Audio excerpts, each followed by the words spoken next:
Hello and welcome to my new series, Coloring Apps for Kids.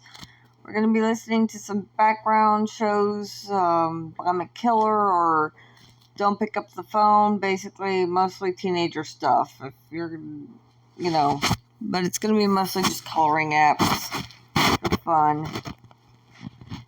I will not have sound on, but I'm going to do mostly color apps.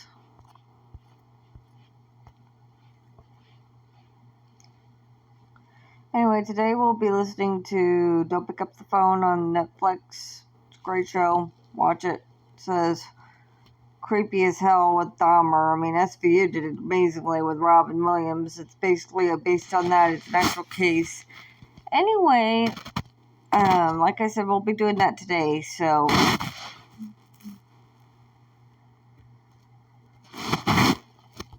we're just going to be coloring in sort of everything. We're going to be doing sort of most of these. So let's start with Pikachu. And I'm going to hit play. They sued McDonald's for $200 million, and that's a lot. McDonald's has this searchlight of blame, and it's going on everybody else except the Golden Arches. Animal Father, he is known for being a fierce litigator. Your verdict can measure the harm that's been done to the youth and the community. This was, without a doubt, the biggest civil case ever tried in Boyle County. $200 million? I think the fact that they even asked for that much tells you what this case is all about.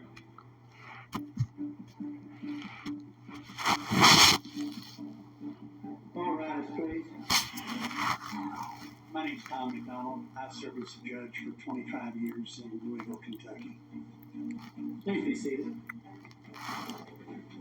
I never thought this case would get to trial because the facts are so bizarre. There was an awful lot at stake. Here you have an 18-year-old woman from a small town who's going up against one of the biggest companies in the world. I mean, my thought is that they're going to do everything in their power to make her go away. Now, Fox News at 10, your first choice for news. There's a new development in the legal fallout from the strip search hoax at a McDonald's restaurant in Mount Washington.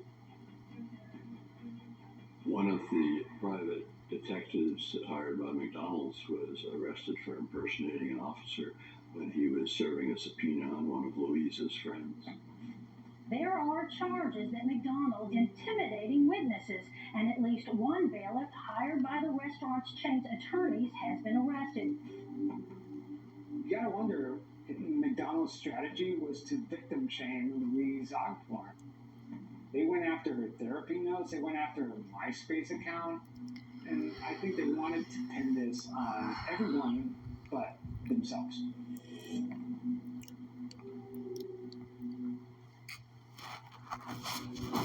At Morgan Stanley, we see the world with the wonder of new eyes.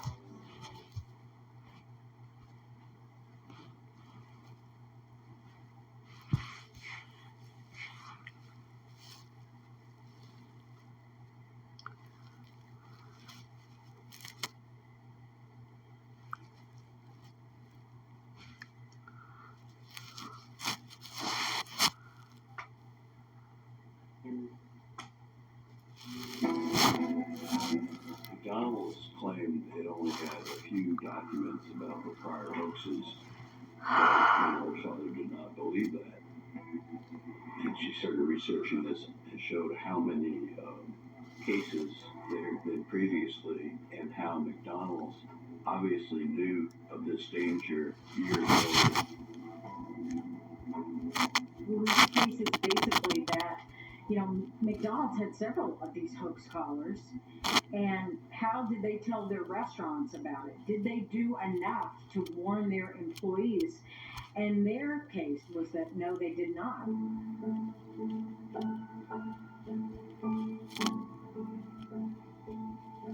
The before this case got to trial, the Oldfather kept demanding documents from McDonald's about these other hoaxes.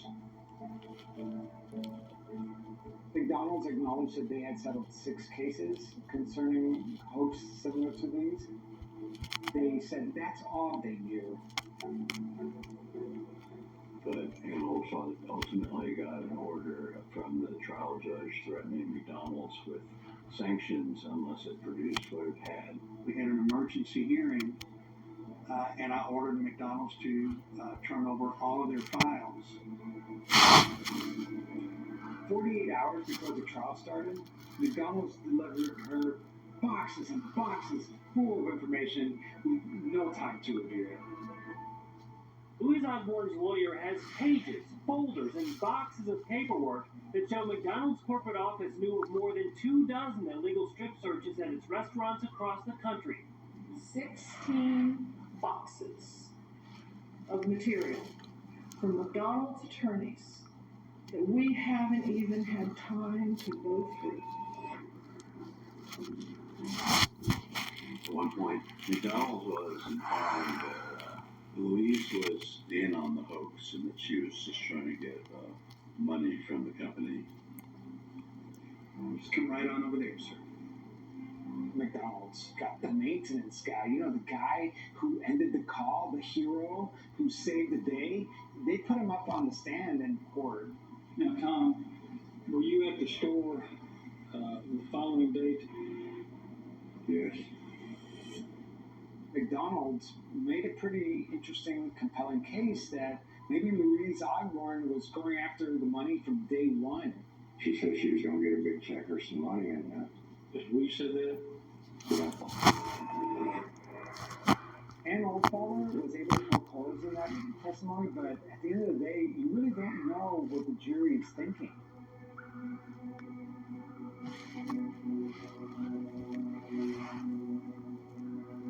When Louise came out publicly, it really showed, you know, it's not a victimless crime anymore. This could be my daughter. Would you like to call your next one? Thank God. We call Louise Osborne. There was a pre-trial motion to allow the jury to view the actual videotape of the assault in its entirety.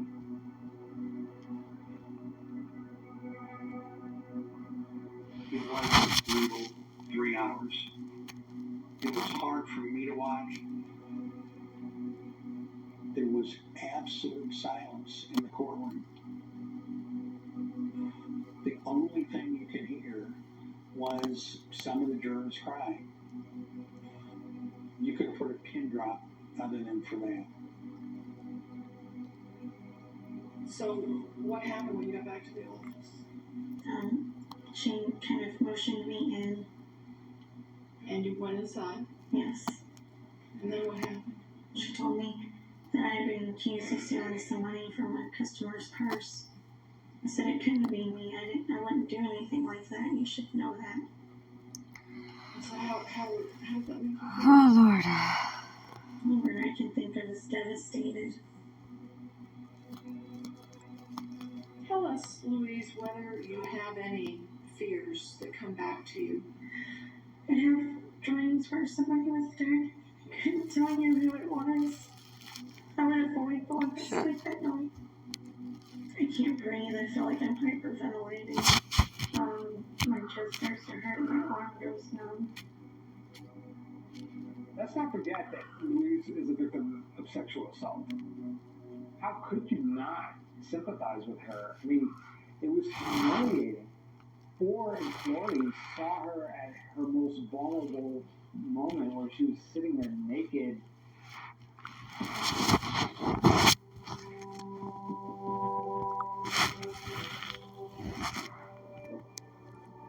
was doing what I had to do. I didn't know if this was my last for her. I didn't know if it had been through. She has been through so much trauma. She will never get that part of her life back. That will always be out there. Did you think to tell Donna what her fiance was doing to you? He was still in the room. I was scared of what he might do to me and her if I did. He'd already hit me, beat me. There's no telling what he could have done if I had stood up for myself and tried to get help.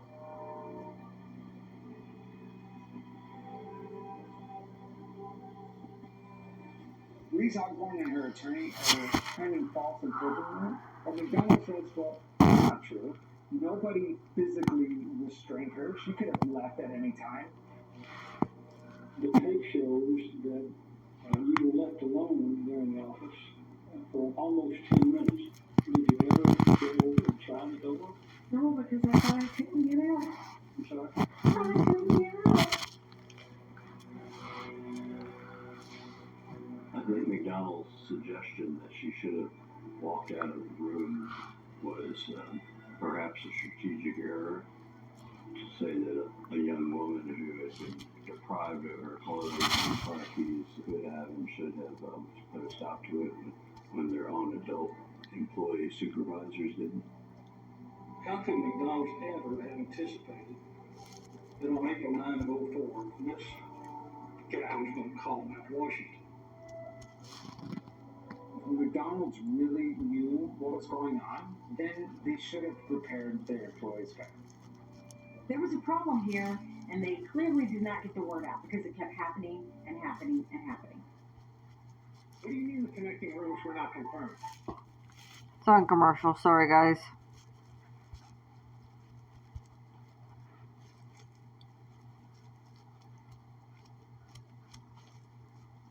Miss K.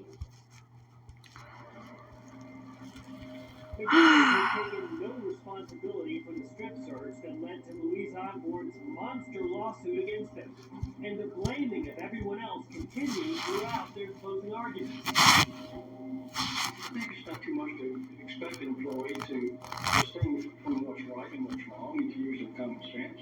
McDonald's trying to pin this thing on Louise Osborne, on Donna Summers, when in reality, it was them who did not warn their employees. In this case, you see how many restaurants where this had happened and how many of them were McDonald's. And it's really that kind of hits home.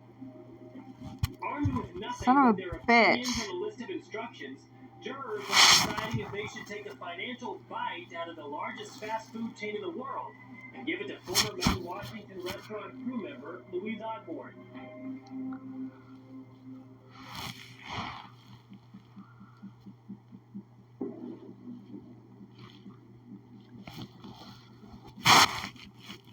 The jury comes back I into think the I'll do courtroom. Misplay next for kids. That way you guys can earn.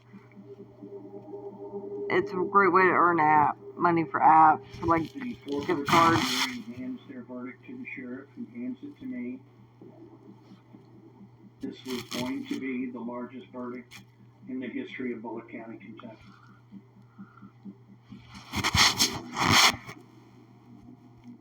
Make a jury find for Louise Osborne under instruction number 9 and award her punitive damages against McDonald's Corporation.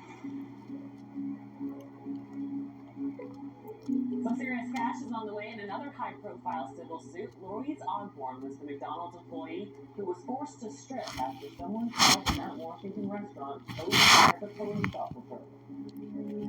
Louise Osborne was awarded more than $6 million in a lawsuit against McDonald's and others involved in the case.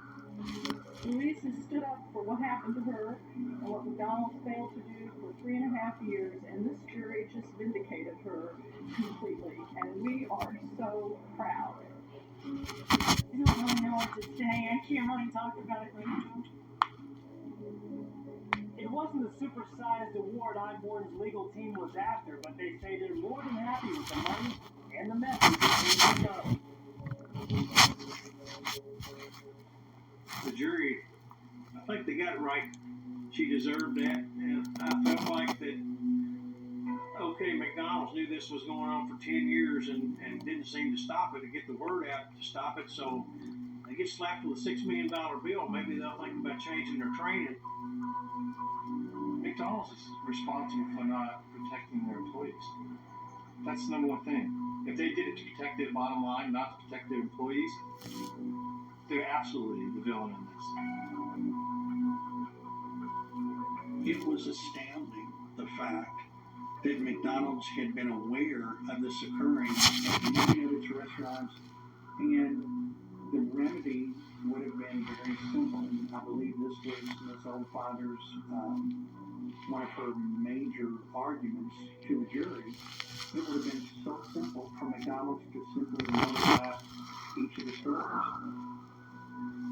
Put up a sign by the telephone, put up a sign that said there's a hoax caller. If this occurs, don't do anything, it's a hoax. But they did not warn their employees. Do you think McDonald's trying to cover this up? I'm not going to comment on it.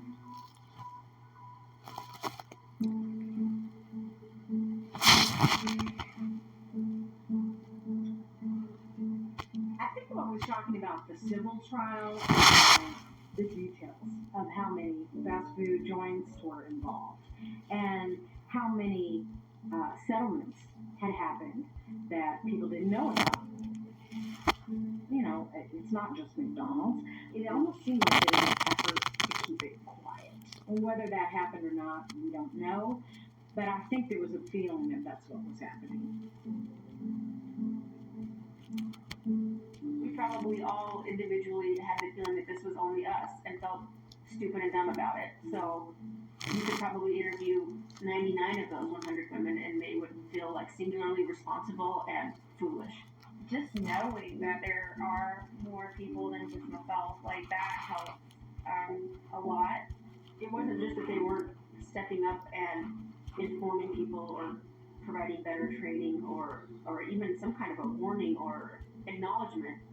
And the question is whether they were actively hiding it. It wasn't just about them. At the end of the day, the hoax caller needs to be made to pay for his actions. People were humiliated everywhere. They believed that David Stewart was connected to all these other cases, these fast food cases, whether he was or not. His name was linked to them all. David Stewart went back to Florida on a lowered bond, and that's where he remained until they had a trial date set. While Stewart's out and enjoying being back with his family, I'm trying to make sure I got the I's dotted, the T's crossed. I'm thinking, okay, you will take your last walk into the courthouse, and hopefully if I don't know what the corrections, and that'll be the end of it. The criminal trial starts in October of 2006, and it is a huge deal in Bullitt County. You've got news crews from all over the country following this story of a young woman who was sexually assaulted inside a McDonald's because of a hoax caller. Prosecutors said they traced prepaid phone cards allegedly used in the hoax to David Stewart, a former Florida prison guard. Everybody wanted to know more about David Stewart. Where did he live? Was he married? Did he have children? He was a husband and a father of 5. And they couldn't find anybody to say anything bad about him around his community. People liked him. He made the call or calls. I absolutely feel that he needs to be made to pay for this. I was all stirred up and like, give him hell kind of attitude. Because to me, I was so personally wrong, and it was awful. This was the biggest case that I'd had. The night before the trial, I'm thinking, all right, the day's finally here. And hopefully, everything goes right. I think they'll get an airtight, air-sealed case. At this point, I did my job. We have a great case.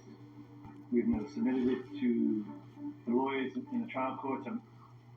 Alright, well, I will be doing a different episode each and every day. It'll be a different one. It could be One Piece, it could be regular music from Pandora, just some random stuff for this app, It'll be for kids, For, a lot of people probably give me shit about, kids should be listening to this, just so you know. I'm like, They have sausage party on YouTube for kids. That's the most goriest thing I could ever see. And I've heard I've heard it's gory. I've never seen it. Well, I've seen parts of it. Okay, but if they can watch that on YouTube, kids, I'm pretty sure you guys can listen to Don't Pick Up the Phone. That's how the world works these days, I swear. Anyway, I will see you guys tomorrow for another episode of Coloring with, I don't know what the fuck to call it. Oh, we'll just say Coloring Relaxation to ease your mind. Have fun.